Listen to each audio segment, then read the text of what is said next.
देखो यार, नाम में ही दिया है मैजिस्ट्रेट इंक्वेस्ट। तो इंक्वेस्ट करेगा कौन? इंक्वेस्ट पंचनामा जो पर्सन करेगा वो कौन होगा? ही और शी विल बी मैजिस्ट्रेट। अभी समझो, मैजिस्ट्रेट के बहुत सारे प्रकार होते हैं, जैसे कि डिस्ट्रिक्ट मैजिस्ट्रेट, जैसे आप डीएम कहते हो, डीएम साहेब, डीएम साहिबा। डिस्ट्रिक्ट कलेक्टर भी कहा जाता है। Sub divisional magistrate, SDM. और एग्जीक्यूटिव मैजिस्ट्रेट जो कि तालुका लेवल पे एक तहसीलदार होता है। अभी नाउ दिस ऑल आर, जैसे executive magistrate is specially appointed empowered in this regard on behalf of state government और डिस्ट्रिक्ट मैजिस्ट्रेट। अभी तालुका लेवल पे ये जो एग्जीक्यूटिव मैजिस्ट्रेट होगा, तहसीलदार होगा, उनको स्टेट गवर्नमेंट के जो कुछ अधिकार है, कुछ उनके जो कुछ राइट्स है, कह सकते हो कि on behalf of state government जो करेगा, उनके जो डिसीजन होंगे वो तहसीलदार मतलब एग्जीक्यूटिव मैजिस्ट्रेट लेगा। देखो, मैं आपको नीचे बहुत अच्छे से डिस्क्राइब करूंगा व्हाट इज़ मैजिस्ट्रेट इंक्वेस्ट, बस आपको ये नाम जानना था यहाँ पे। व्हाट इज़ डिस्ट्रिक्ट मैजिस्ट्रेट होते हैं, सब डिविजनल मैजिस्ट्रेट होते हैं, एग्जीक्यूटिव मैजिस्ट्रेट होते हैं। अभी आप समझो, magistrate inquest is consider to be superior to police inquest. याद रखना, कभी भी आपको अगर पूछा जाए तो magistrate inquest is superior to police inquest. Police inquest से मैजिस्ट्रेट इंक्वेस्ट सुपीरियर होती है। मैजिस्ट्रेट ये जो पोस्ट होता है ना, ये जो इंक्वेस्ट करेंगे, the person who is sitting as a magistrate, ये जो इंक्वेस्ट करेंगे इट इज सुपीरियर। तो फिर इनको जो इंक्वेस्ट दी जाएगी वो भी कुछ डिफरेंशिएट मतलब अलग होगी।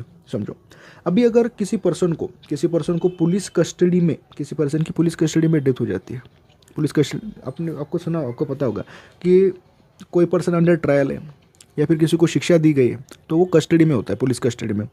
तो पुलिस कस्टडी में या फिर प्रिजन में, जेल में, जो कोई पर्सन को शिक्षा हुई और वो प्रिजन में, वहाँ पे अगर किसी पर्सन की डेथ हो जाती है, death in police custody, death in prison that is jail, और suicide by women with in 7 years of her marriage,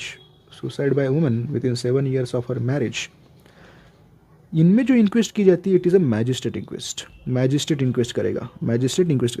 ये जो suicide by women with in 7 years of her marriage है, it comes under 196 BNSS 2023 subsection 1, 196 BNSS का subsection 1। अभी समझो, ये वही point ऊपर का, डेथ ऑफ वुमेन विद इन, ये आपने पढ़ा है पहले कुछ वीडियोस में, आपने इसको पढ़ा है, तो समझो सिर्फ death of women with in 7 years of her marriage in any circumstance raising reasonable suspicion that some other person committed an offense in relation to such woman, 196 BNSS subsection 1। समझो कि किसी भी वुमेन की with in 7 years of her marriage death हो जाती है, and कोई तो एक ऐसा there is a suspension, doubt है कि किसी पर्सन ने कुछ क्राइम किया जिसकी वजह से उसकी डेथ हुई है। 196 BNSS 2023 सबसेक्शन 1 क्या कहता है?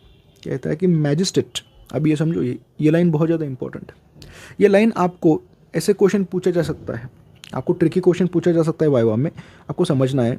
BNSS 2023 का सबसेक्शन 1 कहता है कि magistrate can conduct an inquest to ascertain the cause of death instead of police inquest or in addition to police inquest. मतलब to ascertain the cause of death, 196 BNSS 2023 subsection 1, ये जो क्या कहता है, ये जो मैंने आपको ऊपर की केस बताई, death of a women with in 7 years of her marriage, इस केस में पुलिस इंक्वेस्ट अगर हो रही है, पुलिस इन्वेस्टिगेशन अगर हो रहा है, उस केस में फिर भी मैजिस्ट्रेट अपनी इंक्वेस्ट कर सकता है।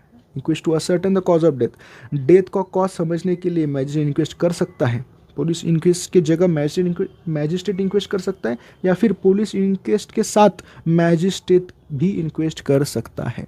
Magistrate have a good amount of power in cases related to death in police custody, death in prison, suicide by women within 7 years of her marriage। याद रखना, ये तीनों एस्पेक्ट बहुत ज़्यादा इंपॉर्टेंट है। यहाँ पे पुलिस छोड़ के मैजिस्ट्रेट को पावर होते हैं इंक्वेस्ट करने के। Okay, thank you.